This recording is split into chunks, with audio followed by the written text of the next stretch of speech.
Hey. How are you feeling? I'm good. I'm really good. Thank you. How are you? I'm good. First time in Sofia? Yeah, first time. I don't have very long to see it, unfortunately, but it's hot and I did not come prepared. So I'll rethink my outfit choice next time. You look different from that picture. Yeah, I don't often have blood on my face and have braids in my hair, but I'm used to being like that most days. So this is a change for me to get to be clean and not covered in dirt. Yeah.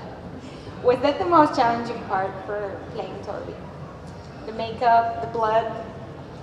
The most challenging part for Torvi in particular, she's had an influx of relationships you probably have seen. She had, you know, Jarl Borg, who was kind of a really nasty guy, still loved his ex-wife who was deceased. Then we had Erlander, who again was a little bit abusive, and then Björn, who eventually leaves her, and then maybe a little love affair with Ube, we'll see. But I think for me the most challenging thing is to sort of be emotional all the time. I'm doing a lot of scenes where I'm crying, and also I have to be a mother on the show. I'm not a mother in real life, so that's difficult. I have to learn how to be a mother, deal with losses, all these things that aren't necessarily things I deal with in real life. It's all a challenge, to be honest with you, but it's good experience, of course. And as an actor in your process, how do you make yourself cry? I've always wondered that. I'm really emotional as it is. I'll watch an advert and be like, and my mum will be like, it's a car. I'll be like, yeah, but there's a backstory, mum, okay? So I am just an emotional person, so I can switch it on pretty easily, but it is difficult. I mean, I went to drama school and they would like make you regurgitate horrible stories from your past until you broke down crying, so I feel like I have a bit of I've practiced enough times, and now it's just, they won't stop. Tell me about the stunts that you do, because you have fight scenes. You are badass. Yeah, I am. Yeah, well, if we have a big stunt, you know, if we have a big fight sequel or we have a big battle, we'll go to do stunts maybe for the week leading up to it, so every day for like an hour. And at first, it's very hard for the coordination with the long sword, and you have to move in a certain way. So at first I just was really overwhelmed, and then, you know, a few battles in, I was slicing people's heads off, no problems. It was easy. But yeah, I mean, it takes practice. It's a whole new technique, you know. And then you move on to axes, yes, and then you move on to axes, and that's a whole different story. So there's a lot to learn, but it's really good fun. Guys, if you have a question for Georgia, you know where the mics are, so she can answer your question. No pressure. No pressure. She doesn't actually cut heads in real life. Only occasionally, but I don't feel like it's going to happen I today. think we have one question. Yes, hi.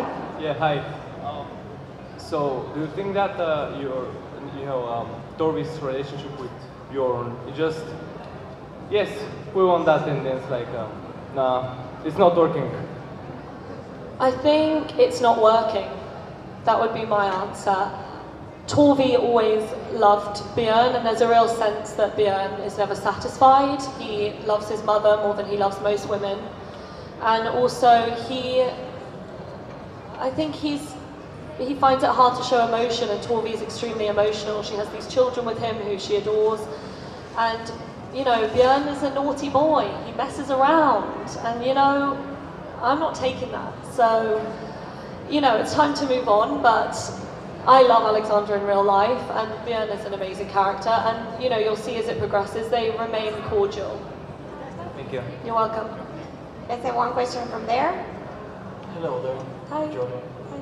So, from Toby's perspective, which do you think she enjoys more? Fighting or being alive? I would say she probably prefers being a mother as opposed to a wife, but... Okay, I understand. Yeah, but maybe, I think it's cool to be able to do both. I think probably, I don't have children, so I don't know what it's like, but when I get a scene that's kind of complicated or about a woman and a child, I'll ask my mum, you know, how would this make you feel? And I think you do anything for your children. And, you know, fighting puts you in jeopardy. Of course, sometimes it has to be done. In Vikings times, you know, there were battles that could only be, you know, fights that can only be resolved through physical fighting. And if she has to get stuck in, she will, but you'll see as the seasons progress that Torvi's priority is to be a good mother to her children. And I would say I would relate to that as a human, because when I have children one day, hopefully, that's what I think I'll be like. I'll want to be a great mum. Thank you. You're welcome. Next question there, please. Hi. Hi. So, I wanted to ask you, do you have like a movie you really want to act in? I love superhero stuff, so I would love to be in something like X-Men. I think that would be so cool, and obviously I do so much physical stuff. Someone give me a job on X-Men, please. So yeah, I think I do so much physical stuff on Vikings. I definitely now have got like, I've got the fever. I want to keep doing physical stuff. So something like that, something like X-Men would that would be badass. I'd be into that. What superpower would you like to have? I'd love to be invisible. Like ever since I was a kid, I would just love to be invisible and just listen to everyone's conversations and then reappear. Like your two friends are talking about you and you just reappear and you're like, guys, I hear everything you've just said. That's not cool. And also just someone you're a huge fan of, if you could just like, you know, be invisible in their room and just hear them talking, how they talk in real life. Being invisible is what I'd want to be. That would be very cool, yeah. Can we have another question from there? Hi. Hi. Thank you for being here. Of course. I wanted to ask you, what do you think about Ivor fighting with his own brothers and even killing one of them? Ivar's a very naughty boy. In real life, he's one of my dearest friends. He's loving and lovely and nice and, you know, normal.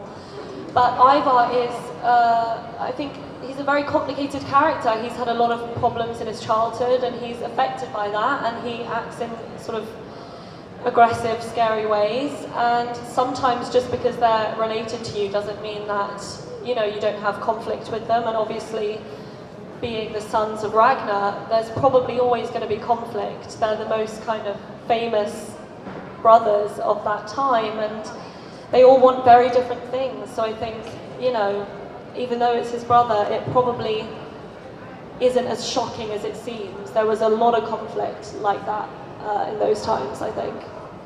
Thank you. Thank you. We have another question there. Hi, really nice having you here. I have the following question. Did you have some interest in Scandinavian or Viking history and habits before starting filming? I want to say yes. I would be lying if I said yes. No, I didn't. I mean, to be honest, obviously my dad's the writer. When I got given a very small role as Torvi, I did a little bit of research. I had to learn the accent. You know, it started off pretty small. Then I'd say about season 4, season 5, Torvi started becoming a badass. And that's when everyone liked Torvi, I think. And you'll see in the new upcoming seasons, I do some Old Norse. And so when you get stuff like that, you really have to do your research. So I'd say I'm a lot more interested in it now than I was, and I'm a lot more clued up than I was. When I started, I kind of didn't really know much about the culture, much about the history, and now, obviously, having been in the show for about 4 or 5 years, I know a lot more than I did, and it's really interesting as well. Thank you. You're welcome. Thank you. We have another question here. Hi. Hey. My question is, which scene from the Vikings is your favorite? That's a good question. My favourite scenes by far are the ones that aren't out yet. So season 5, season 6, my best stuff is to come, I think. But of what I've already filmed, I think killing Erlander was a pretty significant turning point in Torvi's life. You know, she's with an abusive, horrible partner, really, that doesn't love her. It's a marriage of convenience, and finally she gets the guts to, you know, shoot him with an arrow. And I would say that's probably the pinnacle in Torvi's life. And so I would say that's probably one of the most iconic scenes I've done thus far. Thank you. You're welcome. We have another question there. Hi. Hey. a huge fan of the show here. Cool. I was just wondering, what does it feel like playing, working alongside Travis Fimmel on stage? What is he like as a person, and do you miss him? We never did many scenes together, to be honest. We would do a couple of scenes, like in the Great Hall, things like that, but we never did any one-on-one, so I didn't know him so well on set. But he was a prankster. I remember vividly, one day, we were doing a scene together outside, like all of us, me, Alexander, a few other people, and he came up to me and he dropped something down my dress, and I was like, oh, silly Travis, what is it? It was a frog. Oh God. He put a frog down my dress, and I literally screamed, and he laughed so hard, and that is literally how I would summarize my relationship with Travis. He was just a prankster, and he was such a fun guy to have around, but to be honest, I don't miss the pranks. So no, I don't really miss him in that way, but he was such a fun guy to have around, and yeah, I miss him. Thank you. So you never had your revenge about the frog? No, it's just impossible. It's hard to get him back. But Alexander once pushed him over when he was in a Portaloo, and I watched that from start to finish, and that was hideous. So I think Alexander got him back for all of us. So yeah. Cool. We have another question there. Greetings, Leslie. Welcome you to Bulgaria. Thank you. Okay, my question is, the last season, in the last episode, how did the cast and everyone did it? Because, to be honest with you, I was very confused because sometimes there are parts in the past, sometimes the battle is shown, and I am just like asking myself, I am just like fighting in the next scene, and then the director says, cut, let's go to the past, please, ladies and gentlemen. Yeah, I see what you mean. It's sort of, yeah, it's not confusing to film. It's probably more confusing to watch, but everything's very separated. So, you know, we'll be doing the current, I mean, you know, when Guthrum, we have the big battle with Guthrum, my son, and there's kind of flashbacks, if that's what you mean, then yeah, what we'll be doing is we'll do all the current stuff, and then, you know, later on in the day, we'll do all the stuff that's in the past, or stuff that they're imagining, or whatever sort of, you know, premonitions, that sort of thing. So it's not confusing to film, but maybe it looks a little more confusing on screen. Yeah, the editing was probably the confusing part, so yeah. Yeah. Well, I wish you to have a nice day. Thank you. Perfect. Thanks. Thank you. Why do you think Torvi became such an important character from a much smaller part? Does it have to do with you or with her?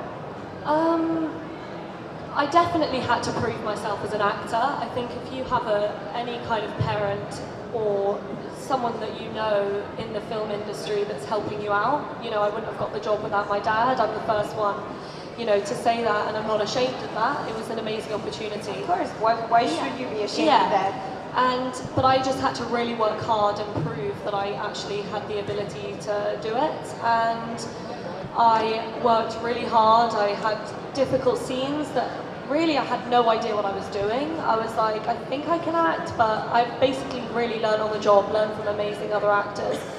And eventually I think I just proved that I could do it. And I also, me and Torvi grew up together. You know, I was young when I started, and we've both matured into these, you know, women. And we've done it alongside each other. And I think it's a bit of me and a bit of Torvi, to be honest. And how are you actually physically active? Do you do a lot of exercises? Do you go to a lot Yeah, I work out most days. I would say like 5-6 times a week. I'm slacking at the moment, I'll be honest. It's summer. You're abroad. Yeah, yeah. But yes, I do a lot of exercise, and I think when Torvi started to become physical, the character got into battle and started getting, you know, I started having to do a lot of stunts. That just made me more, you know, driven to get into good shape. So yeah. What would be something that you would look for in a next character? Because sometimes actors look for something totally different, or would you rather stay more physical? Well, I did a film earlier this year. I was the lead in a feature film called Ravers. It's just premiered in Leicester Square like a month ago, 3 months ago. Congratulations. Thank you. And she is completely different to Torvi. They dyed my hair brown. She's a germaphobe, she doesn't like to touch anything. She's the opposite of Torvi in many ways, but actually she's a strong woman, just minus the fighting. She's put into a horrible situation, and it's how you see her get out of it. So that was a real contrast, and I loved it. I was like, I want to do more of this. Just something totally different. Like I said, I would love to be an X-Men. The whole physical side, I'd love to keep doing, but it's fun to be completely put out of your comfort zone. That's what makes you as an actor. If you're stuck in the same role, I don't think you progress, really. Is acting a path that you chose, or you sort of had no choice, coming from an artistic family? No, I definitely had a choice. I would have said, if anything, my parents would have told me not to do it. And I think it was always going to happen. Ever since I was young, I was an entertainer, I made everyone laugh, I put on shows. And I think my grandma, who's now passed away, I think I must have been like 4 years old, and she said to my dad, she's going to be an actor. And my dad was like, oh goodness, really? And she was, you're right, Grandma. Yeah, I think I always kind of knew I'd be entertaining somewhere. I really want to do comedy, like that's what I would love to do. So if I could make my way there eventually, that would be great. But I definitely had a choice, and yeah. Do you have any plans to go spend some time in LA, perhaps? I'm kind of on the fence about that. I kind of want to and I don't. My agent would say that there's plenty of stuff going on in the UK and I could do self-tapes, but I think it's probably worth trying everything. I probably will go there for a couple of months and just see where it takes me. Of course. And how do you relax outside of a role like that requires a lot of physical and internal? Yeah. We get like a couple of months off for Christmas, and usually then I'm just with my family the whole time, relaxing. But other than that, I'm always on the go. So I'm still filming the Vikings right now. I was filming about 2 days ago. I've been on a Viking boat for 8 days. 8 days. 8 days. My sea legs are like, I'm like wobbly constantly. It's hard work. I basically haven't had time off in I would say 3 years, really. Like I have holidays here and there, but I'm straight back to work. So once it's Christmas time, that's when I relax. I'll go to the gym, get a massage, but really I'm so busy at the moment. I haven't stopped, I don't think, in a while. Are there moments where you actually read the script and disagree to what happens to Torvi? Yes, recently especially. I have called my father and said, Dad, really? Like, Torvi would not do that. Like, get a grip. I'll tell you what she'd do. And he now listens because I know the character more than he does, I think, at this stage. And yeah, sometimes... Did he change it? Yeah, sometimes. Sometimes he'll be like, no. But yeah, often, it's, the good thing is we get on really well, and I'm able to have some sort of artistic input into the script, and I'll say, I don't think she'd do that, but she might do this, or I think she'd actually do this instead of doing that, and he'll often listen. Of course, sometimes, he disagrees, and he's the one that has the final say, but often he'll listen to my input, and, I'll see it in the script a few weeks later. And what's your favorite thing about being on set? For a production like that, you guys must be pretty close. Yeah, we're like a family. I've been on the show since I was just turning 19, and so I'm almost 24 now, so I've been on it for a really long time. They're literally like my family, and that's the best thing about being there. They all know me so well, I don't even have to say it. I'll go in the morning, they know my breakfast order, they know how I like my cup of tea. They haven't had to ask for about 4 years because they all know, and it's just a perfect family unit, and it's great. Very fun. How did Vikings change your life? I mean, it changed it it's completely changed my life, really, in terms that people recognize me, and I have a big social media, but all of that stuff is kind of irrelevant. I think it's really just shaped me as an actor. I would not have learned any of the skills I have now if I hadn't watched other amazing actors like Torbjorn Haar, who played Jarl Borg, my first husband. I have to say, he is one of the most standout actors I've ever worked with. and working alongside him taught me so much, and that was when I just joined the show. And so it's changed my acting ability for sure, and it's opened so many doors, and obviously I'm, so grateful. Well, thank you. We are very grateful to the show because the show brought you here. So thank you very much for that. Guys, please, for your applauses for Georgia Hirst.